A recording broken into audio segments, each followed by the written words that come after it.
A Associação Comercial de São Paulo convidou o secretário municipal de licenciamento, César Azevedo, na última quinta-feira, dia 9, para falar sobre anistia e regularização de imóvel na cidade. A prefeitura estima reduzir o tempo de concessão do alvará e desburocratizar cada vez mais o processo de regularização. Alfredo Cotait sugeriu que o pagamento da outorga onerosa, o direito para construir acima do permitido, fosse cobrado no final da obra, junto com a BITSE, para que pequeno e médio empreendedor não fique descapitalizado. A grande empresa, os grandes, eles têm muito mais condição e agilidade de fazer o pagamento da outorga.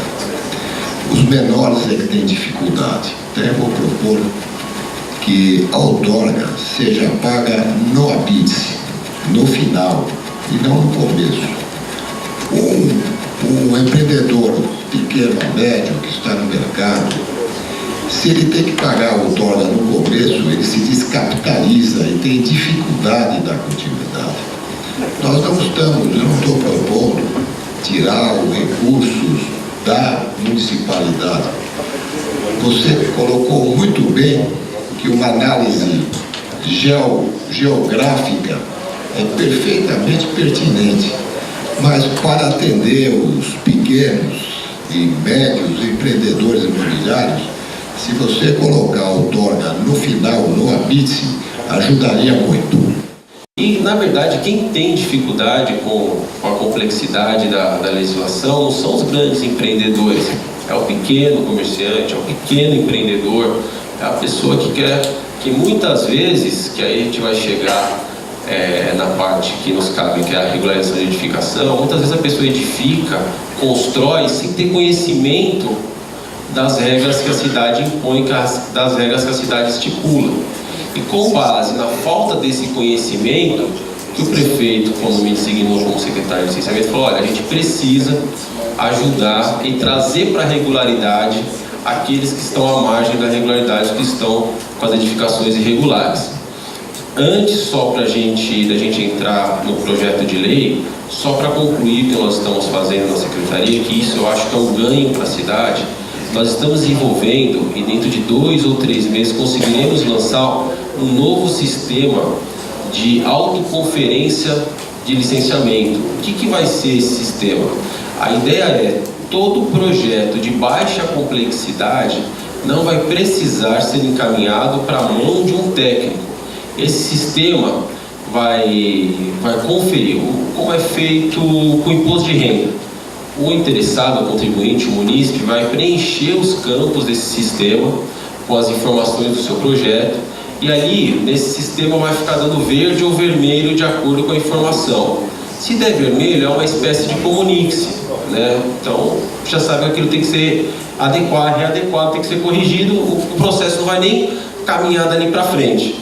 Se tiver tudo verde, o alvará vai ser emitido na hora, né? Só vai ser necessário o upload de uma planta de volumetria. O que nos interessa é a lei de vizinhança, né? É o recuo, é o gabarito e o zoneamento. Então, eu acho que nós acreditamos que esse sistema vai simplificar para o pequeno, para o individual, né?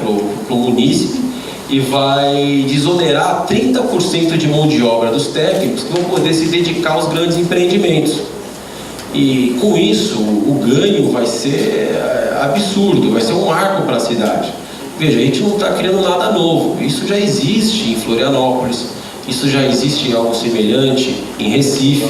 É claro que a gente não pode nunca esquecer que São Paulo é muito maior, a complexidade de São Paulo é muito maior comparada a essas outras cidades. Mas, avançando, para não me estender muito na pauta da nossa reunião, quando o prefeito me chama e fala: olha, há uma demanda da Câmara Municipal, há uma demanda da sociedade, e já faz um certo tempo que nós não temos um processo, uma lei de regularização de edificações, que vulgarmente nós chamamos de lei de anistia. Vamos trabalhar, vamos desenhar isso e mandar para a Câmara. Caso vocês não saibam, ontem foi aprovado em primeira, inclusive, essa proposta que enviamos. Qual que é o norte nosso, né? Primeiro, que o que nós fizemos foi autorizado pelo PDE em 2014. Não é que a gente quis fazer, inventou algo. Já houve 2 outras anistias na cidade, processo de regularização na cidade, e o PDE em 2014 autorizou que a prefeitura, que o executivo, quando tivesse a intenção, mandasse à Câmara um novo projeto de lei de regularização. E o PDE também especificou que a regularização só iria atingir as edificações construídas até a data do PDE de 2014, que é julho de 2014. Ou seja, infelizmente, as edificações feitas após 2014 não vão poder ser contempladas nesse projeto de lei, porque isso está amarrado pelo plano diretor da cidade. Tá? Em números, né? O que nós estamos, a nossa expectativa, embora tenha sido divulgado de maneira errônea, dizendo que a prefeitura, o executivo estaria fechando os olhos para todas as edificações, estaria anistiando. Como eu disse, não é um projeto de anistia, é um projeto de lei de regularização. O que nós estipulamos? Tem que ser respeitado o zoneamento, acessibilidade e segurança quando é o caso das edificações não residenciais. Em 94, que foi a primeira lei de regularização que teve na cidade, teve 62 mil pedidos de regularização. Desses 62 mil eu citei aqui, acho que eu citei aqui, eu comentei com o Alfredo lá em cima. Semana retrasada eu assinei 3 aprovações de regularização, que o pedido foi feito em 94. Não sei nem se o proprietário ainda... Eu não ia falar tá vivo para não ser tão dramático, se ainda é proprietário, se o proprietário é o mesmo. Mas eu assinei 3 de 94, semana retrasada. Qual que é a solução que nós imaginamos para não acontecer isso novamente? Esse ano, esse benefício, esse programa que a prefeitura está colocando na rua, vai ser feito 100% digital. Vai evitar o processo físico. Quando a gente fala que vai ser digital, para que o processo possa ser dado entrada, vai ter que atender todos os requisitos que diz a lei. Eu citei aqui: segurança, acessibilidade e zoneamento. Claro, aí eu vou falar mais adiante algumas situações que a gente não vai poder anistiar. Mas respeitado isso, não vai ter o porquê um técnico parar o processo para analisar e levar esse tempo inteiro com um comunique-se, outro comunique-se, e aí aquela coisa que se estica, e quase 30 anos para o interessado ter uma anistia autorizada. Em 94 foram 62 mil pedidos de regularização, e em 2003, que foi a última anistia no governo da Marta, tivemos 91 mil pedidos de regularização. A nossa expectativa, acompanhando, fazendo uma projeção do crescimento da cidade e do aumento de um ano para o outro, de uma primeira anistia para a segunda, são 135 mil pedidos de anistia para esse ano. Nós temos no nosso cadastro de edificações 572 mil edificações irregulares constantes no nosso cadastro. Ou seja, a nossa expectativa é que 1/5 dessas edificações peçam a sua regularização.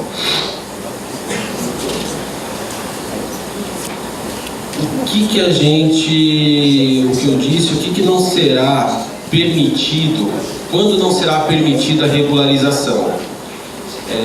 Quando o prédio, o edifício estiver em logradouro, em espaço público, ou seja, está invadindo um espaço que é da municipalidade, então não tem como a gente conceder uma regularização no espaço que não é do proprietário. Quando estiver previsto na operação interligada, porque já tem um outro caminho a ser traçado, quando tiver no perímetro de melhoramento do viário das operações urbanas, né? Até porque de maneira simples, se está no perímetro de melhoramento viário de uma operação urbana, quer dizer que aquilo pode passar por um processo de desapropriação. Então, não tem como a gente regularizar algo que será desapropriado.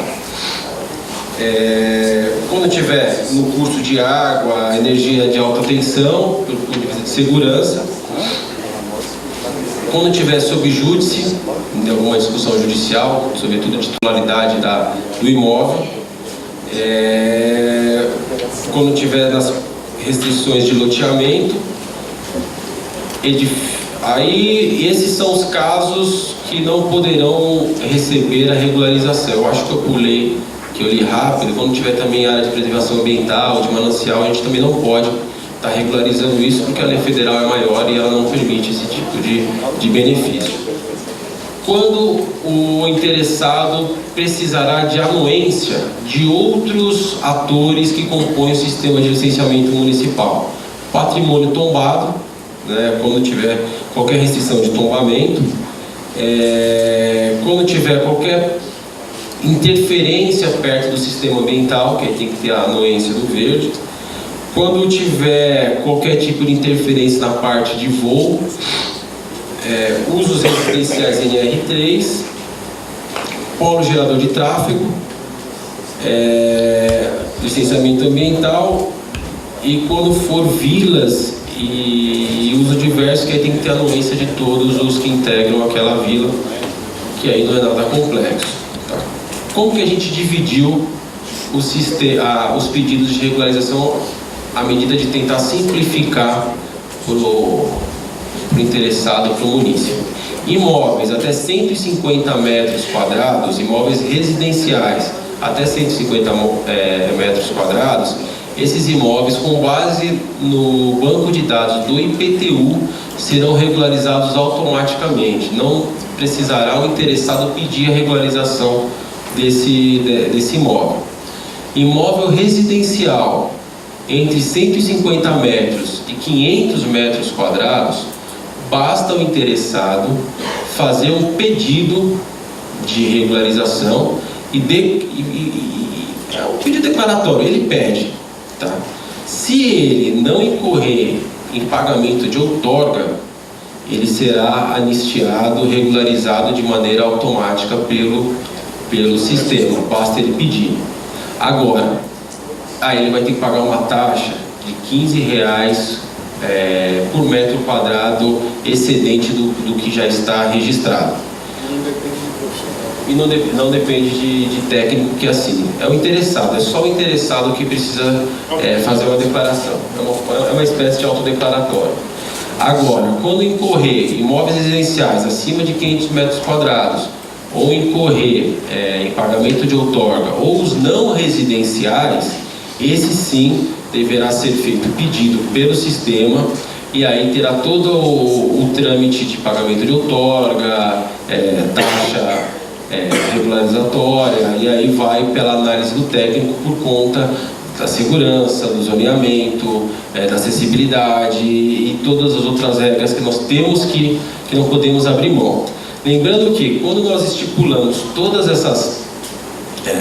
esses modelos de regularização, quando colocamos as restrições aos pedidos de regularização e a forma, a nossa atenção maior foi: a gente não pode colocar na Câmara Municipal um projeto de lei para ser votado e amanhã o Ministério Público vir e derrubar por algum descuido nosso ou por alguma algo muito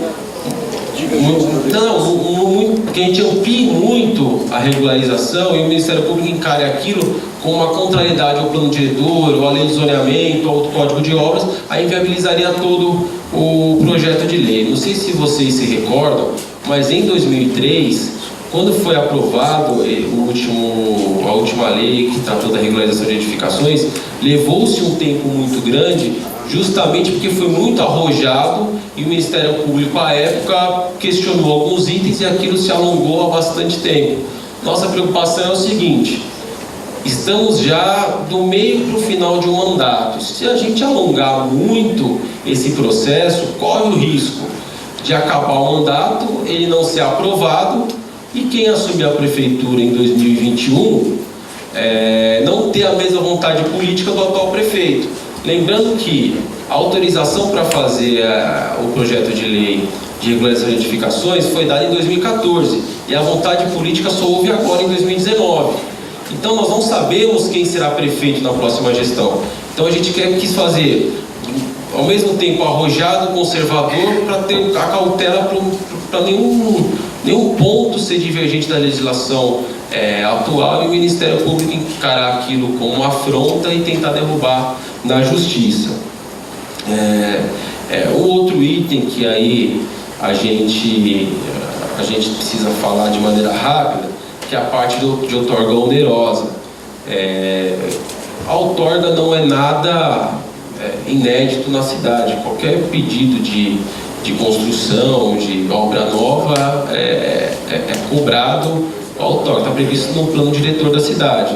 Então, para aquela diferença de construção a mais que a gente estará regularizando, é necessário o pagamento de outorga com base nessa diferença, porque uma vez que já tem algo construído irregular, já foi pago por aquela área que já está regulada. O que tiver excedente vai ser pago o excedente. É isso.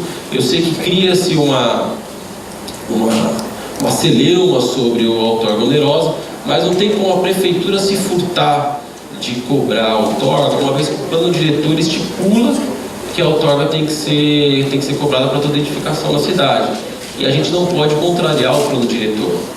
Eu acho que vale a pena que eu frisar, porque nós mandamos o projeto de lei para a Câmara e houve uma pequena distorção e foi discutido isso na mídia, em algumas rádios, alguns meios de comunicação, sobre os templos religiosos, dizendo que o prefeito estaria abrindo mão de todas as regras de licenciamento para os templos religiosos. Olha, nós poderíamos até não ter colocado isso no projeto de lei, mas nós só reescrevemos no projeto de lei o que diz o plano diretor, o código de obras e a lei de zoneamento. Em momento algum, um templo religioso, seja ele de qual crença for, vai poder abrir mão da acessibilidade, da segurança e do zoneamento.